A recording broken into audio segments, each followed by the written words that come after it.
Bonjour, aujourd'hui je suis en compagnie de Medoc, d'Alex et de la Neo Geo X Gold. Devinez de quoi on va parler. Bienvenue dans Extra Life.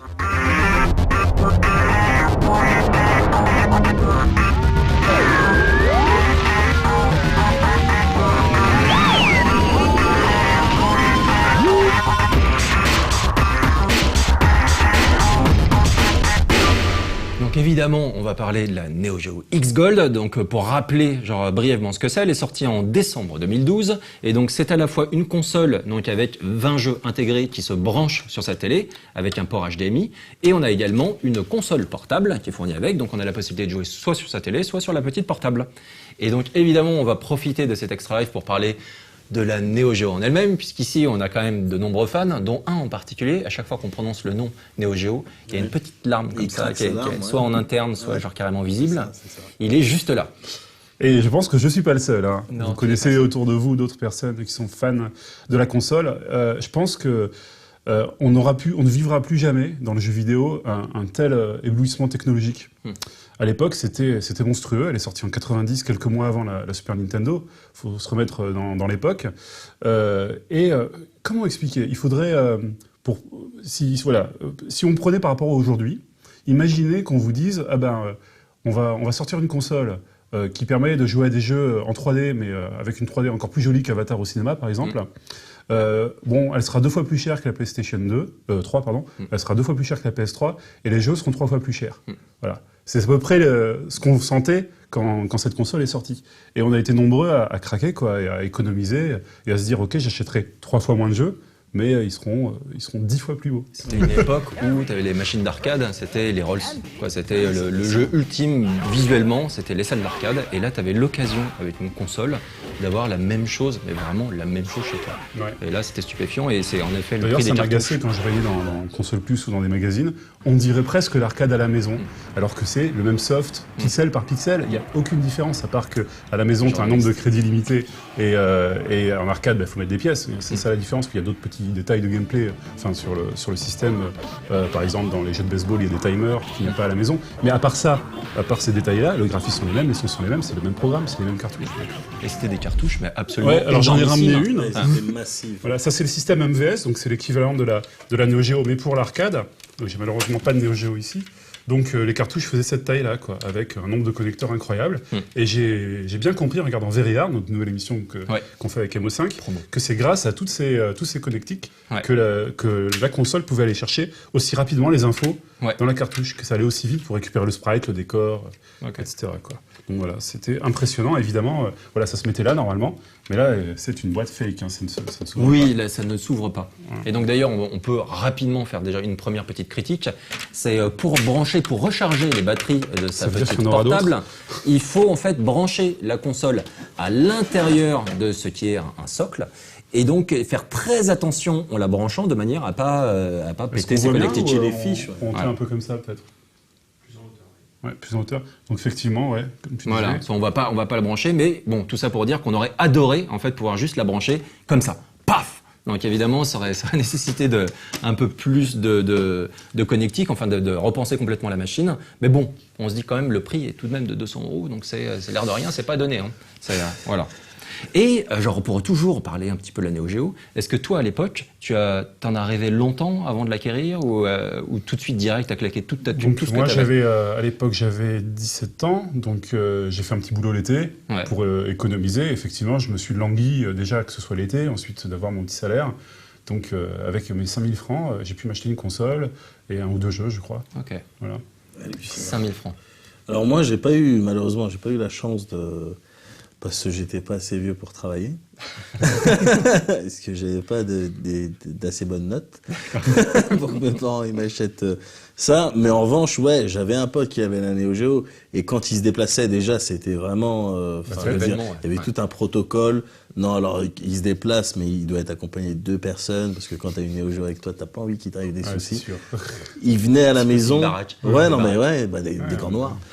Et il venait à la maison... Et c'était vraiment l'event de la journée. Et donc, t'avais tous les potes qui défilaient, putain.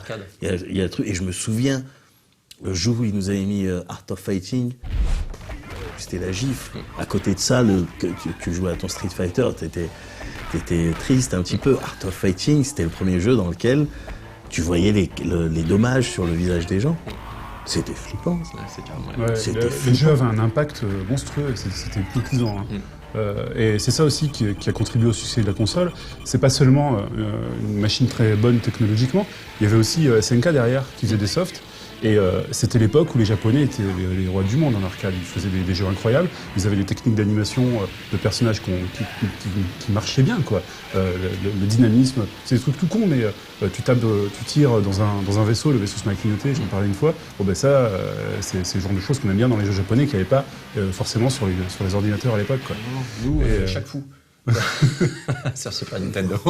Et donc, il y a eu tout de suite des jeux géniaux, NAM 75, Magician Lord, les jeux de baseball. Et ensuite, c'est devenu une console portée sur la baston à partir des années 94-95. Mais au début, il y avait surtout des jeux d'action. Et qui étaient fabuleux, quoi. Ouais, pour le coup, les 3 jeux que tu viens de citer donc, font partie des 20 classiques donc, présents sur la console.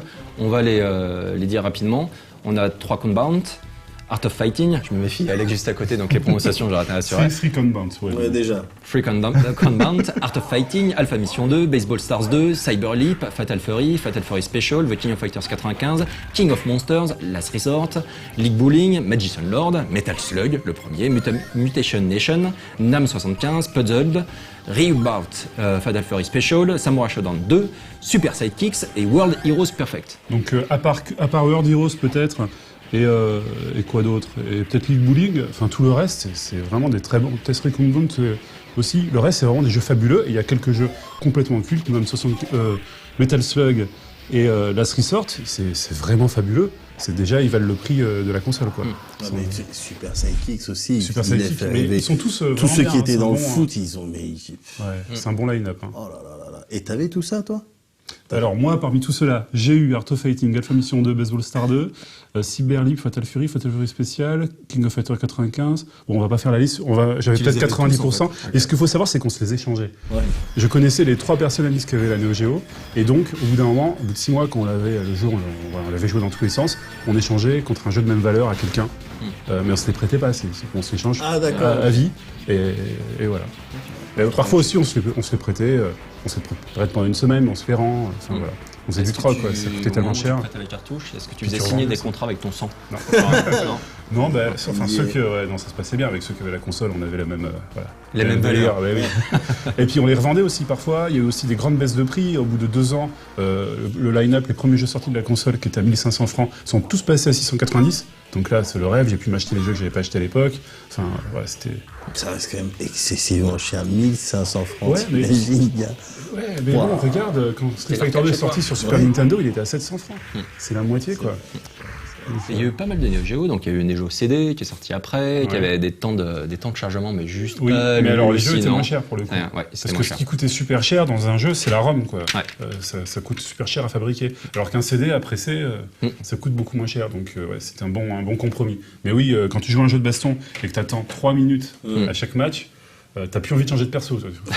Tu fais toujours le même pour pas que ça. Ou tu prends 2 fois le même perso pour que ça charge plus vite, quoi.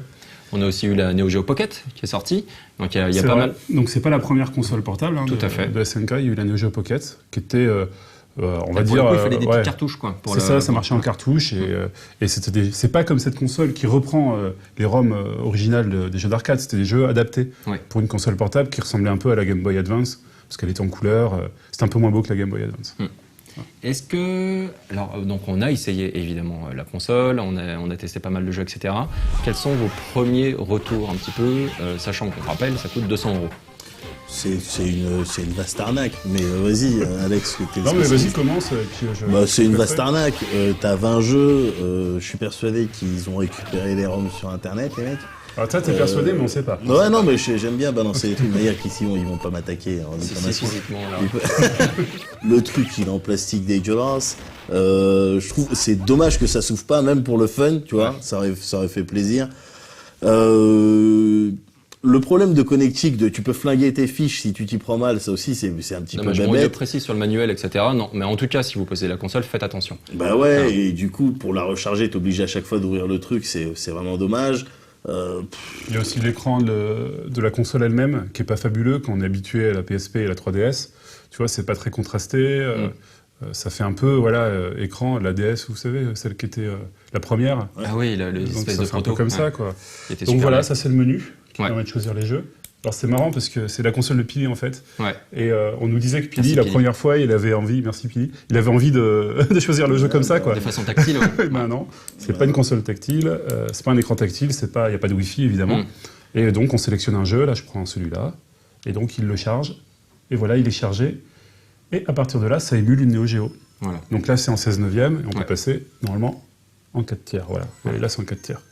Alors attention, hein, quand c'est en 16/9, c'est juste que les pixels sont étirés. Évidemment, ils n'ont pas reprogrammé le jeu pour que ce soit en 16/9, quoi. Complètement. Donc normalement, si on est un puriste, on joue plutôt en 4 tiers. Ouais, donc Bastard non, Rack, pour moi moi, je c'est trouve le- que c'est un truc fait à la va-vite, fait rapidement, n'importe quel. C'est un peu cheapos. Ensuite, moi, c'est je te cheapos. dis, je trouve un petit peu dur parce qu'il y a quand même 20 jeux qui sont proposés, il y a quand même des grosses tueries. Mais c'est vrai que clairement, quand tu joues sur ta télé, bah, c'est moins beau que notre borne d'arcade. C'est parfois moins beau que lorsque tu joues avec un émulateur et que tu prends une ROM, etc. Que l'écran de ton PC. Donc, du coup, il y a plein de trucs qui font un peu C'est interdit tiquer. de faire ça d'ailleurs. Hein. Sauf Oui, si tu bien possèdes le jeu évidemment. original. Bah, on est quand même beaucoup. Genre, par exemple, toi, tu peux. Moi, je peux.